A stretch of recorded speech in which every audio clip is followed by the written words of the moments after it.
Good morning mga katwin. Shout out sa inyong lahat dyan. Ito, mag-start na naman tayo. Start cooking na naman tayo mga katwin.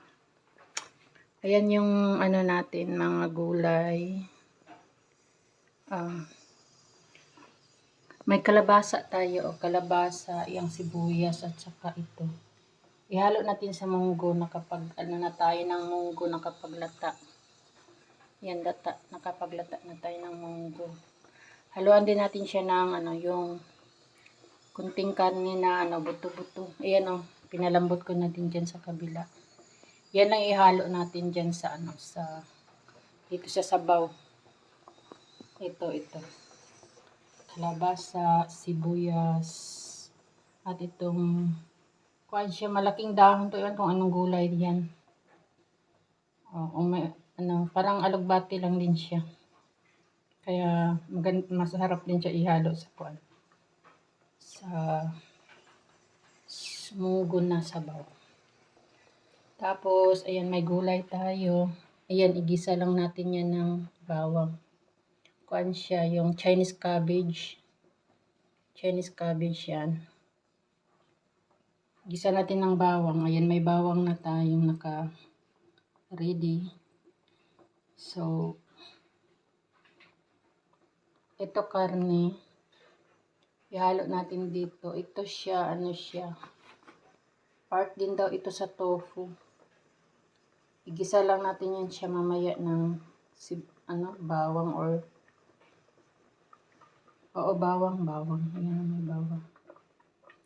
Tapos, yung may isda tayo, iprito lang natin yung isda natin. Ito siya mga kapit. Tatlong hiwa. Malaking isda to. Nahiwa-hiwa ko siya para lang siya iprito. Madali na lang siyang ilagay sa kawali. Ayan lang. Gulay-gulay is life dito. Ayan, sabaw. Yung sabaw kasi hindi mawala. Tsaka syempre may apple tayo. Ito. Mamaya i-slice natin to. Malaki siya. Malaking apple. So, yan. Magluluto na tayo. Okay. Yan, dagdagan natin siya ng tubig. Ayan, tubig. Para ilagay na natin yung kalabasa natin. Ilagay na natin yung kalabasa. Sabay na lang natin pakuin dyan. Kulang pa yata ng tubig. Mamaya dagdagan pa rin natin. Igisa natin muna yung yung sibuyas para medyo maano siya. At syempre ihalo na din natin yung buto. Yung karne na pinalata natin. Ayan.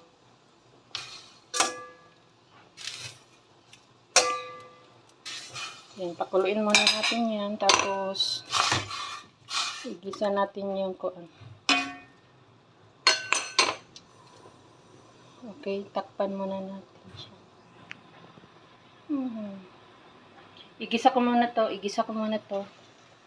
Tapos, ihalo na natin dito. Kuha muna tayo ng dilis. Ayan, igisa muna natin yung dilis. Ihalo natin doon sa sabaw ng munggo. So, wala tayong sibuyas na yung pula. So, may ulo ng sibuyas na dahon. Ito yung igisa natin. Tapos, syempre yung sibuyas na puti. Yung malaki.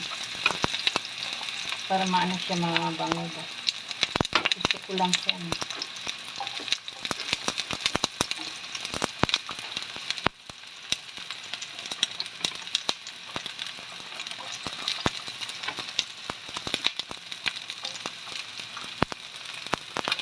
Ganyan lang ako magluto ng munggo, mga kapatid.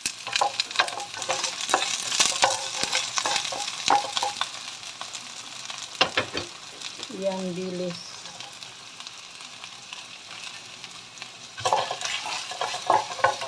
natin dilis. Konting dilis lang, pangkaano lang.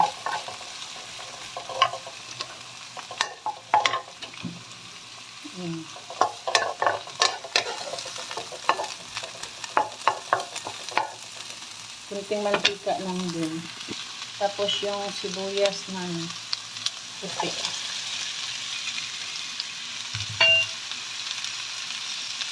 I-brown lang natin siya. Ika-brown. Pag ma-brown na siya, pwede na natin ilagay doon.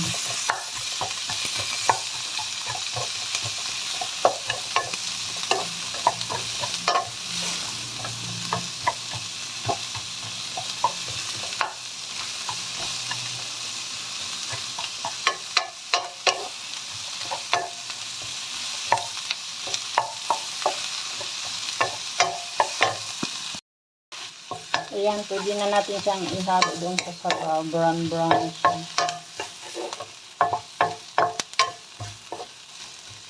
Okay.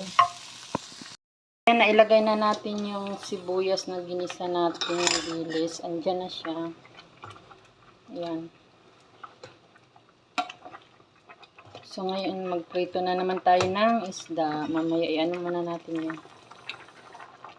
Kasi ilagay pa natin yung yung dahon niya. Dagdagan muna natin siya ng tubig, no? Tubig. So, ayan, pwede natin ilagay yung gulay niya. Ayan.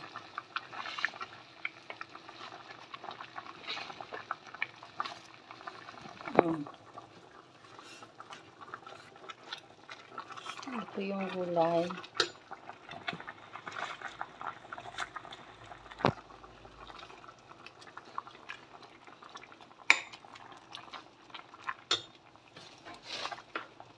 Iubos na natin siya kasi kunti lang.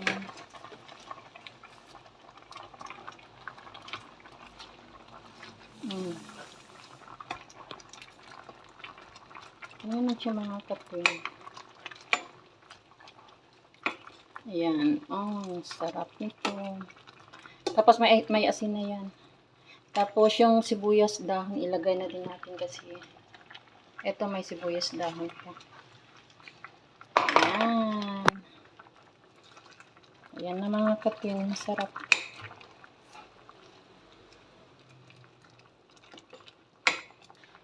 Ayan. Ganyan lang ako magluto ng sinabaw na munggo. Ayan yung mga kapatid. Ganyan kapag iprito o yan mo yung tiyan niya. Tapos yung ulo. Pang siya yung siguro pang skin. Dapat skin siya na isda. Ayan yung itsura niya pag naprito.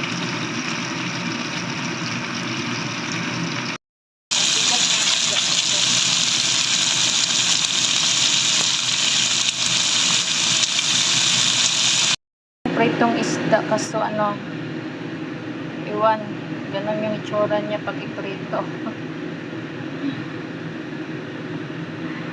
Dapat steam pala siya.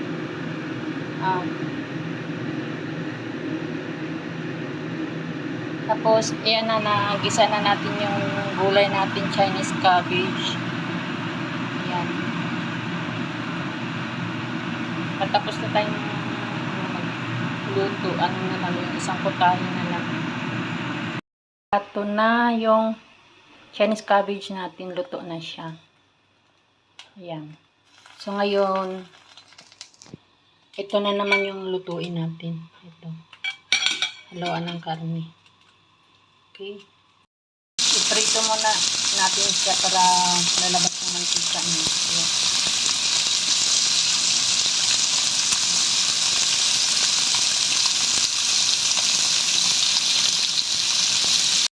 Ayan, ilagay muna natin yung dyan, ilagay natin siya dyan sa gilid. Tapos ilagay, gisa natin yung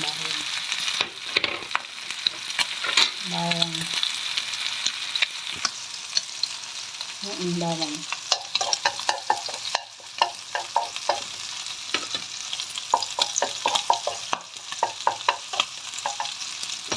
Pagkatapos brown na kunti. At pwede na natin ilagay ito. Ito.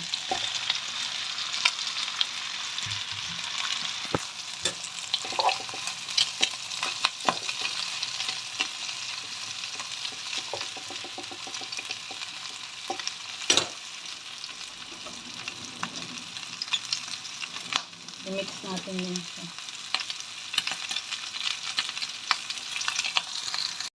I-mix natin siya.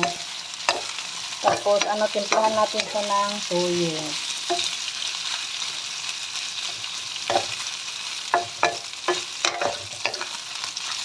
Lagyan natin ng konting toyo. Dali. Ayan, nalagyan na natin siya ng toyo. Timplahan na natin ng toyo.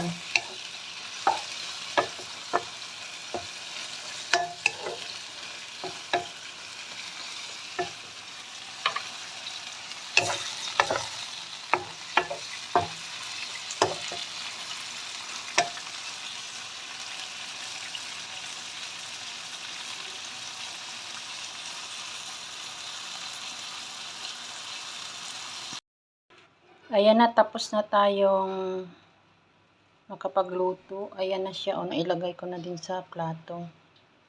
Tsaka yung isda natin. Tsaka yung gulay. Tsaka yung sabaw. Ayan. Thanks for watching mga katwin. God bless us all.